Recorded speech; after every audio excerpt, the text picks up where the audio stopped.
Impact of Russia-Ukraine war on our stock market and on our economy। इसके लिए हमें ये देखना होगा कि रसिया और यूक्रेन के साथ हमारा किस तरह का ट्रेड होता है। वैसे तो इंडिया यूक्रेन के बीच कोई मेजर ट्रेड नहीं होता, लेकिन इंडिया यूक्रेन से वेजिटेबल फैट्स और वेजिटेबल ऑयल्स खरीदता था, जो कि वॉर के कारण अब वहाँ प्रोडक्शन नहीं हो रहा होगा, जिसके कारण इंडिया में इनके प्राइस बढ़ेगा, तो वेजिटेबल ऑयल्स महंगा हो सकता है। और इंडिया कुछ ज़्यादा एक्सपोर्ट नहीं करता यूक्रेन को, जिससे इंडिया को कोई लॉस हो। जैसे कि आप जानते होंगे कि रसिया और इंडिया का कितना स्ट्रॉन्ग टाइज है पिछले कई दशक से। इंडिया और रसिया के बीच लगभग 10 से 11 बिलियन यूएस डॉलर का ट्रेड होता है हर साल, जिसमें रसिया इंडिया को defence goods, mineral resources, fertilizers, metals etcetera ये सब एक्सपोर्ट करता है। और इंडिया रसिया को फार्मास्यूटिकल प्रोडक्ट्स, टी और कॉफ़ी एक्सपोर्ट करता है। लेकिन इन सब से तो इंडिया पे कोई ऐसा इकोनॉमिक बर्डन आए ऐसा तो दिख नहीं रहा है।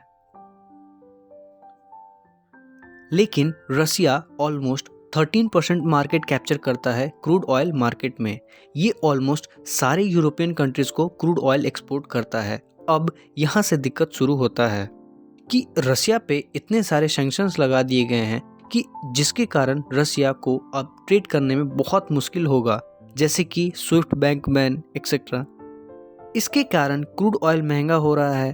क्रूड ऑयल पिछले कई दशकों में सबसे महंगा अब हुआ है, और जब क्रूड ऑयल महंगा होता है तब इन्फ्लेशन बढ़ता है, और इससे सबसे ज़्यादा परेशान हमारे मिडिल क्लास के लोग होते हैं। और इन्फ्लेशन कैसे बढ़ता है? कंपनीज का प्रोडक्शन कॉस्ट बढ़ता है, प्रोडक्शन कॉस्ट में ट्रांसपोर्टेशन कॉस्ट बढ़ता है, जिसके कारण प्रोडक्शन कॉस्ट बढ़ता है। इससे इंडिया के जितने भी इंपोर्ट गुड्स हैं वो महंगा हो सकते हैं, क्योंकि ओवरऑल उनके ट्रांसपोर्टेशन कॉस्ट बढ़ रहा है। तो प्रोडक्शन कॉस्ट बढ़ने से कंपनीज का जो प्रॉफिट मार्जिन होता है वो कम हो जाता है। जैसे कि मान लेते हैं कि कोई कंपनी नॉर्मल कंडीशन में उसका प्रोडक्शन कॉस्ट 100 रुपया है और वो उस पे 20 रुपये का प्रॉफिट मार्जिन लेके ट्रेड करती है। लेकिन क्रूड ऑयल महंगा होने के कारण अब उसका प्रोडक्शन कॉस्ट मान लेते हैं कि 105 रुपये हो गया है, जिसके कारण कंपनी को या तो अपने प्रोडक्ट्स का प्राइस बढ़ाना पड़ेगा उस प्रॉफिट मार्जिन को मैनेज करने के लिए, और उसके कारण उनके नेट सेल पे असर पड़ सकता है। जैसे कि कोई भी चीज़ महंगा होता है तो लोग उसे कम खरीदते हैं, ऐसे भी कंपनी का लॉस होगा।